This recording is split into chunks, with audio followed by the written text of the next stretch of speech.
Am I the a-hole for not telling my sister-in-law that she peed in the wrong body wash? I, 46 female, and my husband, 46 male, had a falling out with his sister, 40 female, a few years ago.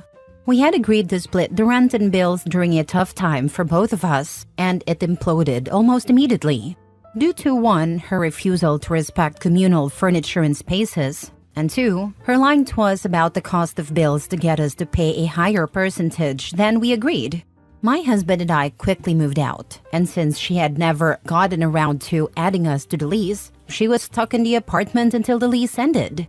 We have since moved out of state and bought a house. Fast forward to now.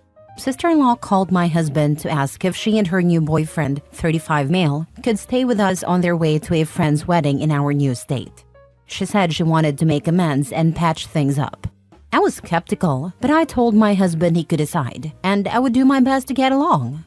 Well, when they got here, she had brought along an additional friend, 30-ish female, as well as her boyfriend. Fine, okay. Rude, but whatever. I settled sister-in-law and her boyfriend into the guest bedroom and made up the day bed in our gaming room for the extra friend. The friend asked if she could shower. I said yes and directed her to the bathroom. She grabbed her stuff, went in and showered. Well, the next morning, we heard sister-in-law and her boyfriend go into the bathroom and start the shower. Then we heard giggling. When sister-in-law and her boyfriend came out, she looked smug and he looked subdued. Sister-in-law went to wake up her friend and they left to get iced coffees. The boyfriend immediately asked me to take him to the airport. I was confused but said sure. My husband was at work at this point. He left while they were getting dressed.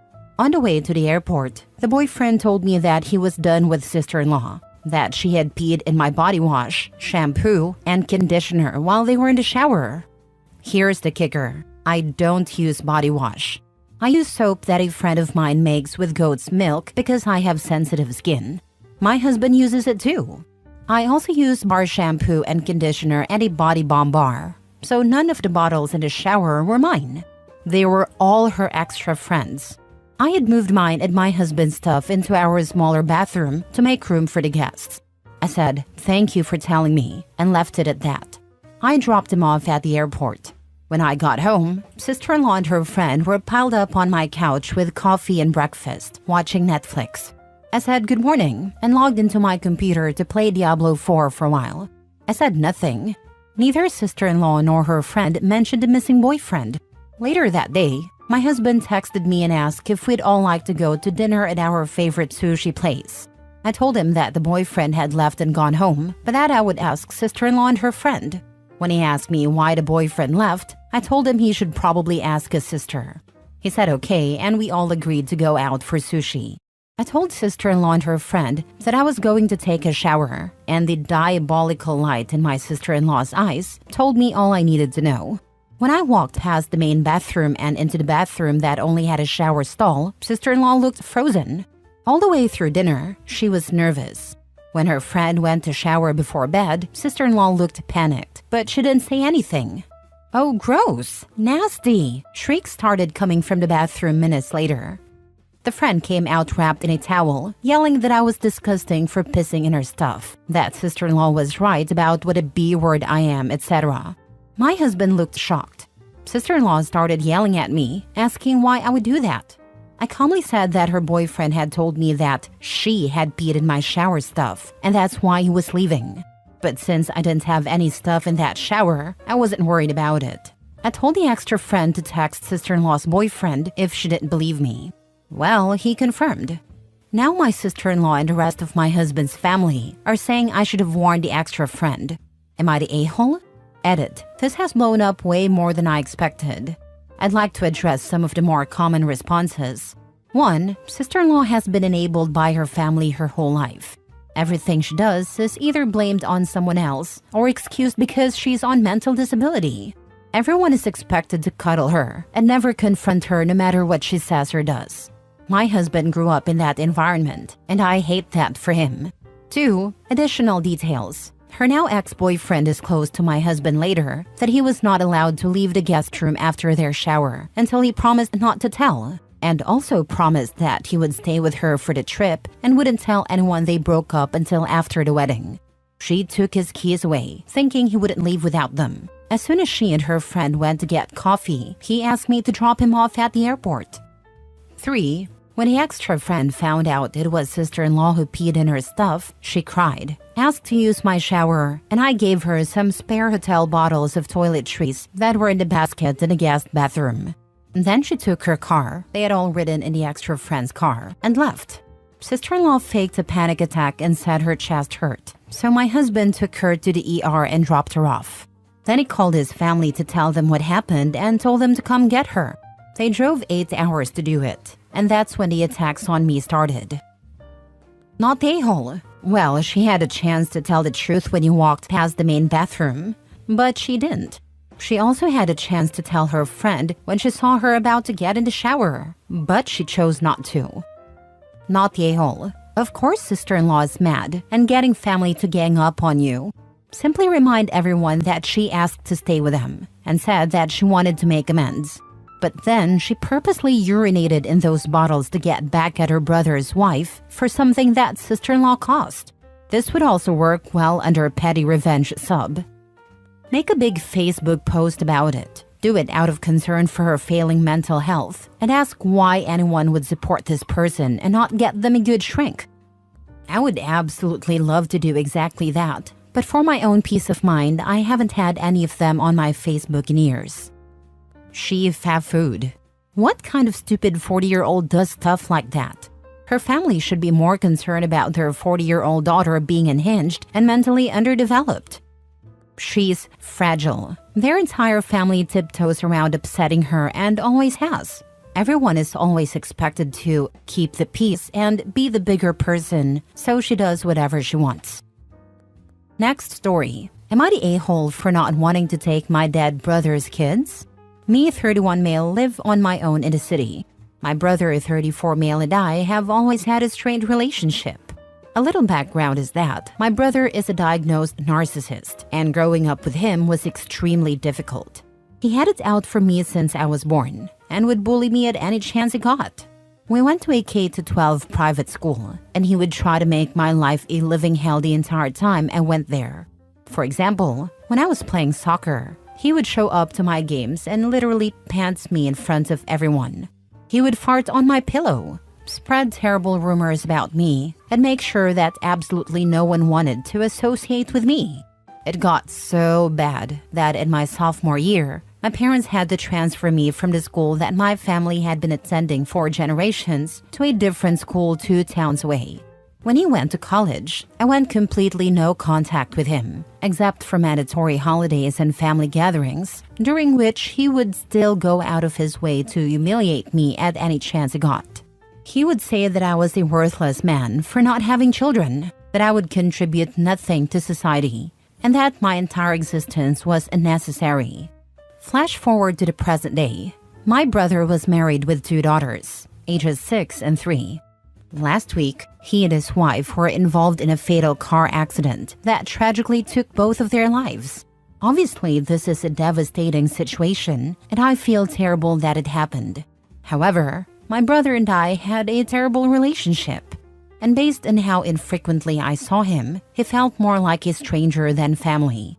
The funeral is set to happen this weekend, and my girlfriend and I will attend.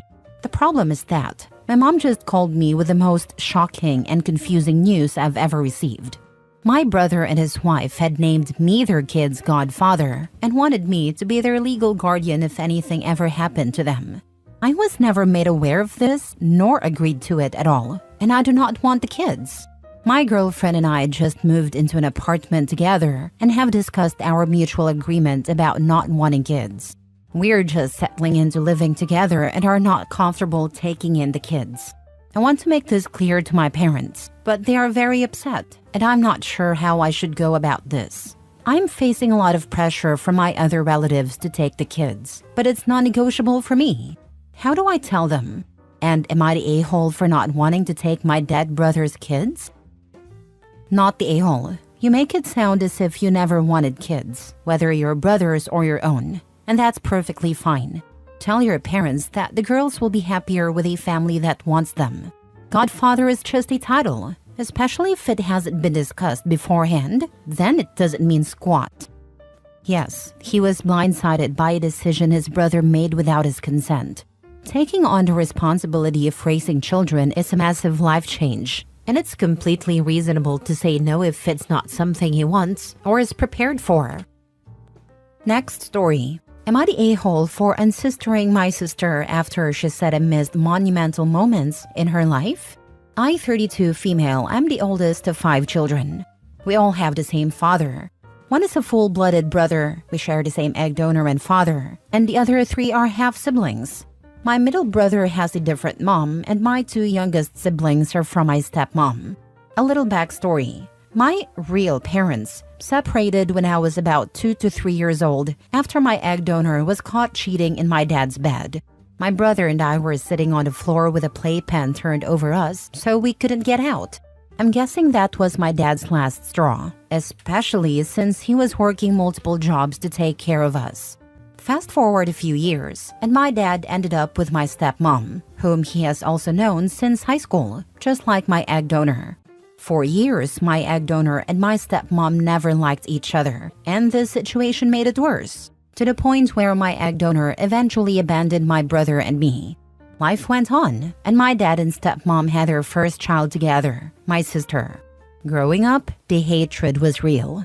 Being 5 years older than my sister, I always had to give up everything I had because she cried, and I was the oldest. I got in trouble for everything my siblings did, to the point where I used school as an escape from the unfairness at home. I was always the one saving my siblings from everything, whether it was getting a beating or getting jumped by kids outside. I felt like I was Captain Save-A-Kid. Years later, I moved out after getting pregnant because I wasn't going to live like that anymore.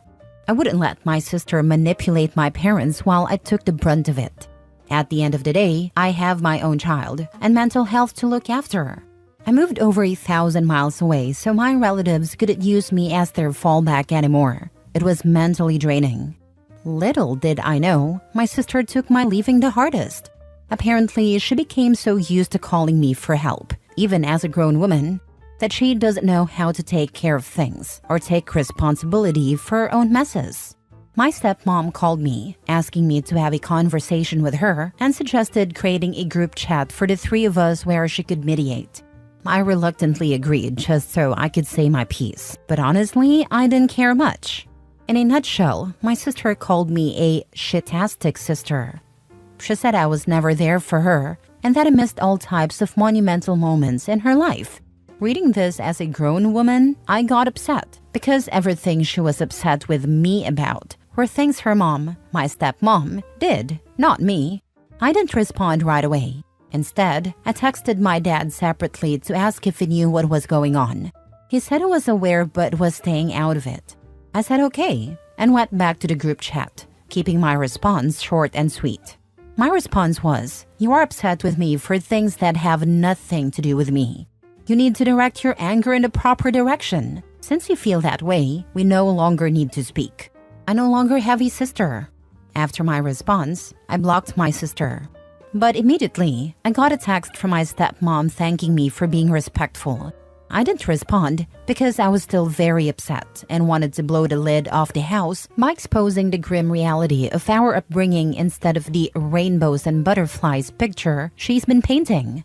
So am I the a-hole for unsistering my sister? Now for the top comments. Not the a-hole if your sister is incapable of doing anything that reflects on her mother, and her mom needs to parent her attempt to, as it's not your job. You're right, it's just crazy that now that I moved across the country, they want to call me to talk to my siblings, because they are out of hand. Not the a-hole. What positive does she bring to your life? Nothing? Then you are not the a-hole for blocking her. Protect your peace, and take care of your family. The only good thing is, she's a good auntie to my son. Other than that, nothing. He has his own phone. He can contact her when he wants to. Last story. Am I the a-hole for not inviting my brother's girlfriend to my wedding, even though she insists? Hi everyone. I'm in a tough spot and not sure if I'm in the wrong. I, 30 male, am getting married in 3 months to my fiancé, 28 female, and we decided to keep the ceremony pretty small. About 50 guests, mostly close family and dear friends. We don't really have the budget for more people. My brother, 35 male, has been dating a woman, let's call her Anna, 32 female, for about a year.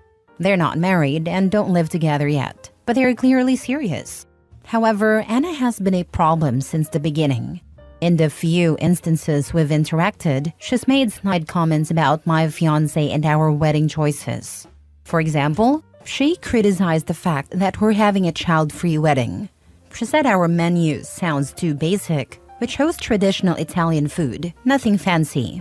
Once in front of the whole family, she joked that she doesn't see our marriage lasting long. My fiancé feels uncomfortable around Anna, and honestly, so do I. When we sent out the invitations, we only included my brother, assuming the reason would be obvious. Well, it wasn't. When Anna found out she wasn't invited, she blew up. She called me, saying it's a matter of respect, and that as my brother's partner, she should automatically get an invite. My brother agrees with her and even threatened not to come if we don't invite her to. Now my parents have stepped in, saying it's just one day and we should try to keep the peace in the family. But my fiancé and I feel like inviting Anna would mean sacrificing our comfort on one of the most important days of our lives. I don't want to exclude my brother, but I don't think I'm obligated to invite someone who has been disrespectful to us. So, am I the a-hole? You are absolutely not obligated to invite someone, and you have multiple valid reasons. 1. You have chosen to have a small wedding, with limited guest numbers, which is absolutely your prerogative. 2. She has repeatedly made snide comments about your wedding choices. 3. She has even gone so far as to say she doesn't see the marriage lasting long. Who would ever invite someone who felt that way about their marriage to come and celebrate it with them?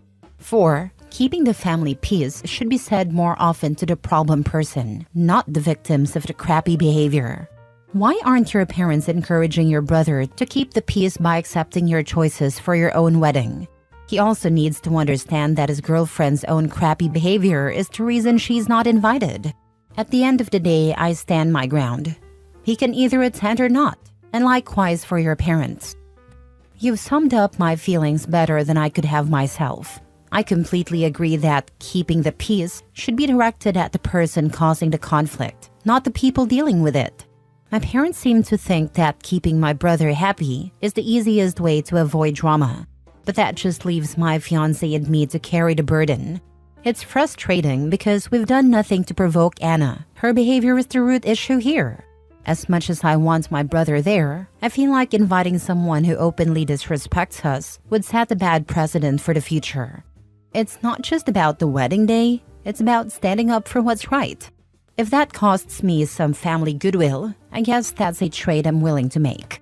Thanks again for the validation. Sometimes you just need to hear it from someone else to feel less crazy.